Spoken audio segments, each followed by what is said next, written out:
का किसान चाहते हैं कि दिल्ली के अंदर आकर किसान घाट पे आकर वो अपनी बात, एक दिन का प्रोग्राम है, एक दिन का प्रोग्राम करने के लिए वहां पे आ रहे हैं। और हमारे प्रधानमंत्री जी ने बिल्कुल उसी तरह जैसे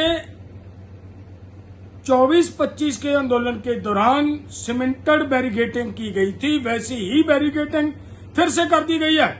मैं उन लोगों को भी पूछना चाह रहा हूं, भाई अब तो किसानों ने कुछ नहीं किया, अब तो सरकार ने कर रखी। अब किसी कोई नहीं बोला, किसी ने उसके ऊपर आवाज नहीं उठाई कि प्रधानमंत्री जी, मुख्यमंत्री जी, आप ये क्या कर रहे हो, और वो रोक दिया गया और किसानों को परेशान किया जा रहा है।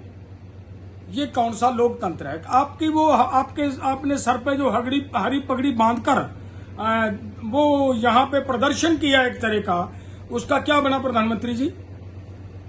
एक दिन का कार्यक्रम है, हम अपना विरोध प्रदर्शन नहीं कर सकते क्या? दिल्ली के अंदर, दिल्ली हमारी राजधानी नहीं है क्या? वहां पे हमें आने की अनुमति नहीं दी जा रही। और दूसरी तरफ अगर हम ये बात कहें कि आपकी सरकार के दौरान बार बार पेपर लीक हो रहा है, अगर उस पेपर लीक के मुद्दे को लेकर देश के अंदर एक बड़ी मूवमेंट खड़ी हो रही है, बहुत बड़ी संख्या में लोग उससे जो पीड़ित हैं, जो पिछले दिनों में कुछ लड़कों ने सुसाइड किया, उसको लेकर तकलीफ मान रहे हैं, तो वो लोग प्रोटेस्ट कर रहे हैं। सोनू वांगचुक जी वहां पर आकर अनशन पे बैठ गए, आपने उनको भी उठा लिया शांतमय ढंग से। और करेंगे क्या इन भाइयों ने? तो आपने पहले ये कहा था, हमारा आंदोलन जब 24-25 का आंदोलन हुआ, तो आपने ये कहा कि भाई ये तो ट्रैक्टर ट्रालियां लेकर आ रहे हैं, ये तो दिल्ली के अंदर व्यवस्था खराब हो जाएगी। अब तो भाई बसेज पर जा रहे थे ना, आपकी बात मानकर, फिर भी नहीं जाने दिया आपने। पीसफुली सोनू वांगचुक जी बैठे थे वहां पे, उसको भी आंदोलन नहीं करने दिया, उसको भी उठा लिया। तो क्या सरकार ये करना चाह रही है कि अब पीसफुली आंदोलन का रास्ता छोड़े लोग, और कौन कौन सा रास्ता अख्तियार करें लोग? सो ये सरकार बहुत गलत कर रही है। सरकार किसानों को, देश के लोगों को मजबूर कर रही है कि लोग कोई सख्त कदम उठाएं।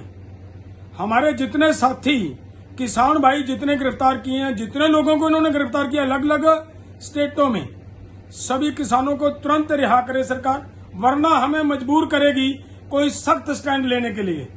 हमें फिर कोई और सख्त स्टैंड लेते हुए कोई सख्त कदम उठाना पड़ेगा। उसकी जिम्मेदार हमारी केंद्र सरकार, हमारे प्रधानमंत्री जी होंगे। वो अपनी इस बात से फिर मतलब बरी नहीं हो सकते, वो इस बात से मुकर नहीं सकते कि ये किसानों ने किया, वो किसान नहीं करना चाह रहे।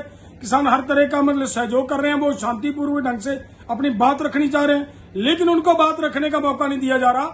तो फिर मजबूरन लोगों को रास्ते रोकने पड़ेंगे, लोगों को रेलें रोकनी पड़ सकती हैं, लोगों को किसी भी तरह का प्रोग्राम करना पड़ सकता है। उसकी जिम्मेदारी हमारे देश के प्रधानमंत्री जी की होगी, केंद्र सरकार की होगी। और लोगों को भी मैं बेनती करता हूं, अगर ये ऐसे ही करते हैं तो फिर मजबूरन हमें कोई और रास्ता इख्तियार करना पड़ेगा, उसके लिए तैयार रहना पड़ेगा।